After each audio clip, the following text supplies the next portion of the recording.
a little bit crypto. Are you still trading crypto at all? Not so much at this point. Not so much. I was curious because you had mentioned that there's some strategies that still work in crypto today that haven't worked for the last 10 years in equities.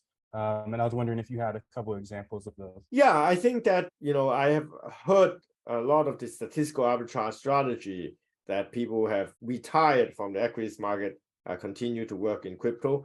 And, there are certainly people who reported a high Sharpe ratio. We, for a while, have been able to generate that as well. But just like an equity market or any other mature market, the crypto market is also subject to regime shift. And so oftentimes, the strategy that worked well in one regime would cease to work in another. So, even though it might seem easy to have this traditional technique that work, that doesn't guarantee that it will work forever. And that's what we find as well.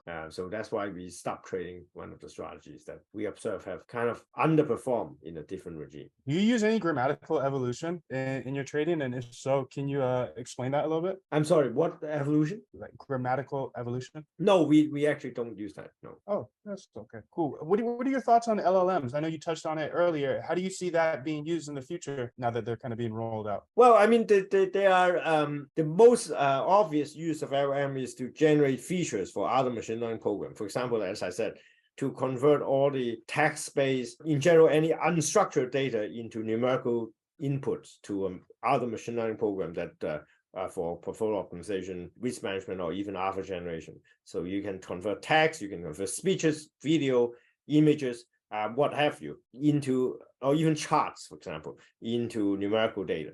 And that's one obvious use for the LLM and other similar generative AI technique. Now, well, I should say deep learning technique. The more advanced use is what I also mentioned earlier, which is that you can use LLM to learn from all the existing literature about how one can trade in a certain market. For example, there are all these books about options trading, the long for, short for, candle spread, this and that. And you say, well, I have this, I want a strategy that, had this risk return profile and so forth. What strategy would you recommend, given that you have learned from all these books? Well, that's something that, at some point LLM should be able to provide, even though it may not be able to right now. But it's something that they can suggest. And they may hallucinate and don't have to trust it, but you can easily backtest, right? You can ask LLM to, hey, suggest 10 trading strategies that are long volatility in the Forex options market. And it go out and read all these books on FX options and volatility trading and whatnot. And it will spit out, hopefully, it will understand those papers and spit out 10 strategies. Maybe 9 of them nonsense. LLM doesn't really understand what it's reading. But maybe one of those strategies actually makes sense, and you can go ahead and backtest it, and it generate good returns. That would be a good way to use LLM to generate trading strategy. Now, that's a theory. I haven't seen anybody publish any work that shows that it's working. Actually, in between the two, there is a possibility that you can use LLM to directly convert sentiment to trade, and that's actually the project that we are working on.